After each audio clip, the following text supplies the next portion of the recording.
ఒకటి విశ్వాన్ని శాసించే బలం, మరొకటి భక్తుడిని కాపాడే కరుణ.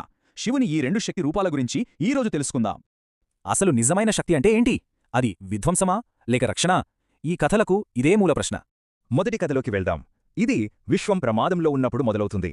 నరసింహుని అవతారం, కాని ఆయన కోపం అదుపు తప్పి లోకాలన్నీ భయంతో వణికిపోయాయి. ఈ వినాశనాన్ని ఆపడం ఎవరివల్లా కాలేదు. దాంతో దేవతలంతా శివుడినే శరణు కోరారు.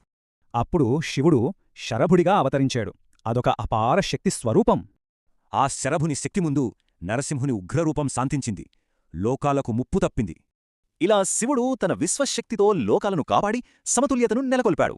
కాని ఇది శివుని శక్తికి ఒక ముఖం మాత్రమే. ఇంకో కథలో మరో భిన్నమైన శక్తిని చూద్దాం. ఈ కథ భక్తికి, దైవకరుణకు సంబంధించింది. ఈ కథ గృహపతి అనే బాలుడిది. అతనిది శివునిపై అచంచలమైన స్వచ్ఛమైన భక్తి. గృహపతి తన ధ్యానంలో ఎంతగా మునిగిపోయాడంటే చుట్టూ ఏం జరుగుతుందో కూడా పట్టించుకోలేదు. కానే అతని విధి వచ్చింది. ఇంద్రుడు తన వజ్రాయుధంతో ఆ బాలుడి ప్రాణం తీయడానికి వచ్చాడు. సరిగ్గా అదే క్షణంలో శివుడు ప్రత్యక్షమై ఆ వజ్రాయుధాన్ని ఆపాడు. తన భక్తుడిని కాపాడాడు.